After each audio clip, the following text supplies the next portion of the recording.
پہلے تو میں اس حدیث کو تھوڑی سی وضاحت کر دوں. نبی نے فرمایا کہ دل جب ٹھیک ہوتا ہے تو انسانی جسم سے نکلنے والے اعمال بھی کیا ہوتے ہیں؟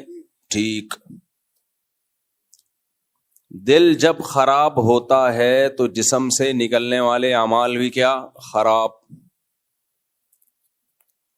دل ٹھیک ہونے کا کیا مطلب ہے؟ اس میں اللہ کی محبت تمام محبتوں پر غالب ہو. اب یہ دل کا عمل ہے، یہ ہاتھ کا آنکھ کا عمل نہیں ہے. ہمارے ہاں اس چیز کو ویلیو نہیں دی جاتی. ہمارے ہاں ویلیو کس چیز کو دی جاتی ہے؟ آنکھوں کے عمل کو، ہاتھ کے عمل کو، پاؤں کے عمل کو. چوری کرنے تو نہیں جا رہا، آنکھوں سے غلط چیز تو نہیں دیکھ رہا، یہ بھی ضروری ہے. لیکن دل میں دنیا کی محبت کے گٹر ابل رہے ہوں ہے بھائی، ہر وقت کھوپڑی پہ بحریہ ٹاؤن سوار ہو، ہر وقت دولت دولت دولت دماغ میں گوبر کی طرح گھسی ہوئی ہو، اس کو کوئی ویلیو نہیں دی جاتی. یہ تو بہت بڑی برائی ہے بھائی. اب کسی دنیا پرست آدمی سے کہا جائے کہ یار تمہارے دل میں تو اتنی دنیا، ہر وقت پلاٹ اور جائیدادیں کرتے رہتے ہو بیٹھ کے، تو جواب میں کیا میں کوئی برا کام کرتا ہوں؟ مجھے چوری کرتے ہوئے دیکھا؟ کیا میں زنا کرتا ہوں؟ کیا میں شراب پیتا ہوں؟ بھائی یہ شراب سے بڑا جرم ہے کہ آپ جو دنیا مسافر خانہ تھی، جو فنا ہونے کی جگہ ہے، جو ختم ہونے کی جگہ ہے، اس سے آپ دل لگا رہے ہو. یہ ہوس ہے. ہوس بری چیز ہے، لالچ بری چیز ہے.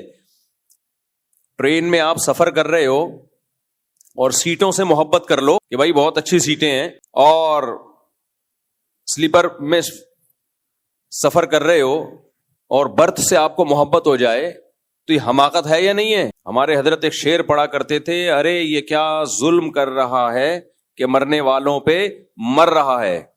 جو خود مرنے والا ہے اس پہ کیوں مر رہا ہے بھائی تو؟ ایک آدمی چوہے پہ عاشق ہو جائے ہے بھائی تو کیا کہا جائے گا؟ بلند ذوق نظر نہیں ہے، تیری نظر کا ذوق بلند. دیکھو جب عزیز مصر کی بیوی زلیخا حضرت یوسف علیہ السلام پہ عاشق ہو گئی تو پبلک کو تو نہیں پتا تھا کہ یہ یوسف ہیں، وہ تو ان کو ایک خادم کے طور پہ دیکھ رہے تھے. تو عورتوں نے کیا کہا؟ امراۃ العزیز تراود فتاها عن نفسی، اپنے گھر کے غلام پہ عاشق ہو گئی، اپنے گھر کے خادم پہ عاشق ہو گئی. یہ تو ایک رائل فیملی سے، ایک بادشاہ کی یا ایک اچھے خاندان کی عورت ہو کے عاشق کس پہ ہو رہی ہے؟ ایک گھر کے لڑکے پہ جو خدمت کے لیے ہے. انا لنراها فی ضلال مبین، ہم تو دیکھتے ہیں بہت بڑی گمراہی ہے. تو ان کو نہیں پتا تھا کہ بھائی یہ پیغمبر ہیں، اور اللہ نے جتنا حسن اس کائنات میں بانٹا اکیلا آدھا یوسف علیہ السلام کو دیا ہے. تو اتنی بات تو ان عورتوں کے تانوں سے پتہ چل گئی نا جو یوسف علیہ السلام کو نہیں جانتی تھی. بھائی انسان اپنے جیسوں سے محبت کرتا ہے، تبھی تو اسلام میں کتا پالنے کی اجازت ہے. ضرورت میں کتوں سے محبت کرنے کی اجازت بولو نہیں. انگریز میں اور اسلام میں فرق یہ ہے کہ انگریز کتا پالتا تو ہے بچوں کی طرح، اسلام کہتا ہے بچوں کو پالو کتے کی طرح. یعنی انگریزوں کو کہتا ہے، نہیں آئی میرا خیال ہے بات. انگریز بچے نہیں پالتا، کتے پالتا ہے. اسلام کیا کہتا ہے؟ جس طرح کتے پالتے ہو ایسے بچے پالو، اور جیسے بچے پالتے ہو ایسے کتے پالو. پالتے ہی نہیں بچے، تو وہ بچے پالتے ہیں ضرورت کے وقت، بہت شدید ضرورت ہو، جب 50 سال کے ہو گئے، بڈھے ہونے لگے، تو اب چلو یار ایک آدھ ہو جائے. تو ایسے ہی اسلام نے بھی اجازت دی ہے کتا پالنے کی. بھائی اگر ضرورت ہو تو ایک آدھ کتا، کیا خیال ہے، رکھ لو. کوئی چور کا خطرہ ہے، کوئی خطرناک مسئلہ ہو سکتا ہے تمہارے ساتھ. بلکہ حقیقت یہ ہے کہ جتنی ضرورت میں اسلام نے کتا پالنے کی اجازت دی ہے نا، اس ضرورت میں بھی وہ بچہ نہیں پالتے. بہت شدید ضرورت کہ اب چانس ختم ہو رہا ہے، بوڑھے ہو رہے ہیں، اب پتا ہے کہ اب مزید اب پیدا نہیں ہوا تو اب ہو نہیں سکتا، پھر مجبوراً ایک آدھ، کبھی آدھا ہوتا ہے، کبھی ایک، کبھی پونے دو، تو پھر وہ پال لیتے ہیں. تو جو محبت کتے کو دینی چاہیے، جو محبت بچے کو دینی چاہیے، وہ کس کو دے رہے ہیں؟ کتے کو دے رہے ہیں. وہ اسلام کا یہی مطالبہ انگریزوں سے کہ بچوں کو کتوں کی طرح پالو. سمجھ رہے؟ تو کیا کہہ رہا تھا میں، یہ بات کتے والی کہاں سے آ گئی؟ کتے والی بات کہاں سے آ گئی؟ پتہ نہیں، انگریز ہیں. ہاں چوہے پہ. اب اسلام نے کتا پالنے کی اجازت دی، کتوں سے محبت دل دینے کی کتوں کو اجازت نہیں دی، کتوں پہ عاشق ہو گئے. لوگ کہتے ہیں وفادار اتنا ہے، اتنی خدمت کرتا ہے. بھائی وہ اس میں سافٹ ویئر اللہ نے ڈال دی ہے خدمت کے، وہ اپنے اختیار سے نہیں کرتا، وہ اپنے اختیار سے نہیں کرتا. یہی وجہ ہے کہ اس کی گلی میں دوسرا کتا آ جائے تو برداشت نہیں کرتا. اگر یہ اس میں انسانیت ہوتی نا، انسانیت، تو وہ مالک سے بھی وفا کرتا. اور اگر کوئی آ رہا ہے اس کے دال پانی میں شریک ہو رہا ہے، دوسری گلی کا بے روزگار کتا، ہر گلی میں روزگار وہ نہیں ہوتا جو ہو سکتا ہے آپ کی گلی میں روزگار اچھا ہو تو دوسرا بے روزگار کتا آ گیا اس گلی میں تو کتا پن دکھاتا ہے کہ نہیں دکھاتا اس کے ساتھ. تو جو بری خصلت اللہ نے ڈال دی وہ بری اس میں ہمیشہ سے، وہ چینج نہیں ہو سکتی. جو اچھی کوالٹی ڈال دی وہ اچھی ہے، تو اپنے اختیار سے نہیں ہے. اس لیے کتے اچھے برے نہیں ہوتے، نہ محبت کرنے کے قابل ہوتے ہیں، کام لینے کے قابل ہوتے ہیں. اللہ نے مسخر کر دیا ہمارے لیے. اللہ نے کتوں کو کس کے لیے بنایا؟ ہمارے لیے، کہ جو ضرورت کا کام ہے ان سے لو، شکار کرو، پہرے داری دو. ان کے اندر ہم نے ایسے سافٹ ویئر ڈال دیے ہیں کہ پہرا اچھا دے سکتے ہیں. یہ بس ہم نے کیا کیا کہ وہ اس کو تو اتنی محبتیں شروع کر دی. بلی پہ دل آئے ہوئے ہیں لوگوں کے. ایک کلینک میں تھا، اپنی بکری لے کر گیا تھا، بیمار تھی، تو ایک خاتون بلی لے کر آئی ہوئی، وہ ایسا رو رہی ہیں جیسے کوئی جنازہ ہو، گھر میں کسی کی میت ہو گئی ہو. بس کرو یار، تھی بڑے گھر کی. اب کسی کو کیا پتا کس کی بات ہو رہی ہے، غیبت نہیں ہے، اس خاتون کو بھی نہیں پتا ہوگا میری بات، پرانا قصہ ہو گیا. اتنا رو رہی ہو بھائی تم. مجھے لگا کہ یہ ہوتا ہے جب ٹائم پہ شادی نہ ہو اور ٹائم پہ بچے نہ ہو، تو پھر جو سلوک بچوں کے ساتھ ہونا چاہیے وہ بلوں کے ساتھ ہو رہا ہے. یہی ہے فیملی پلاننگ کے عذاب، سمجھ رہے ہو، جس میں انہوں نے تمہیں ڈال دیا. اور تم خوش بھی ہو اور پھر میرے بچوں کا مذاق اڑاتے ہو. وہ نہیں ارشاد بھٹی کہہ رہا تھا اتنے بچے قوم پہ رحم کریں. میں نے کہا قوم پہ رحم ہی کیا ہے، فی الحال یہی میرے پاس ایک پیکج تھا کہ قوم کو جوان دے دی ہم نے. گروتھ ریشو بڑھتا ہے تو جوانوں کا ریشو بڑھ جاتا ہے. آبادی تو بڑھنی ہے، کسی کا باپ بھی نہیں روک سکتا. فرق یہ ہے کہ ایک خاص مقدار میں بڑھنا ضروری ہے تاکہ جوانوں کے ریشو کا ریشو بوڑھوں سے زیادہ ہو. کمانے والے زیادہ، کھانے والے کم. ہاں، آبادی بڑھنے سے نقصان جب ہوگا جب وسائل کم ہو. وسائل کم ہو تو وسائل کم ہے نہیں، رپورٹ ہی ہے یہ. وسائل تو اتنے ہیں کہ سنبھل نہیں رہے ہیں، اتنے وسائل ہیں. کہتے ہیں نا وہ پانی کی کمی ہو رہی ہے زمین میں. بھائی صاحب یہ لطیفے کہیں اور جا کے چھوڑا کرو، کہ نہیں اتنے بچے پیدا ہو رہے ہیں، زمین میں پانی کم ہو رہا ہے. اتنا پانی سمندروں میں ضائع ہو رہا ہے آپ کی سوچ سے بھی زیادہ. اس کو ڈیم بنا کے روکو.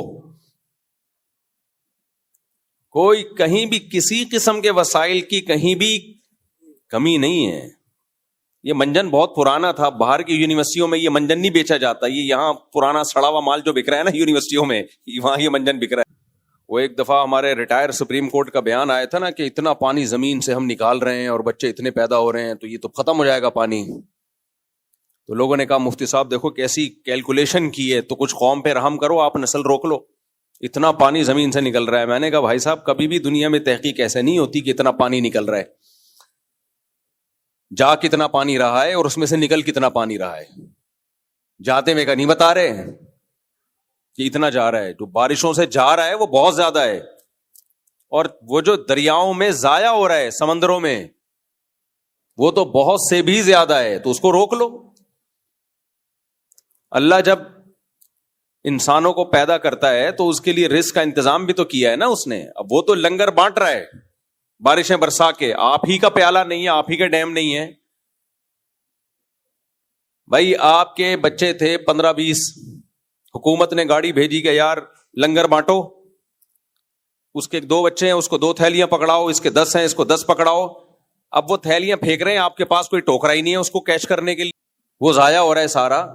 تو یہ کس کا قصور ہے؟ یہ تو آپ کا اپنا قصور ہے. ہمارے ملک میں پانی اتنا زیادہ ہے کہ ہمارے حکمران شرم سے ڈوب کے مرنا چاہیں تو بھی استغفر اللہ، یعنی ہم بہت زیادہ پانی.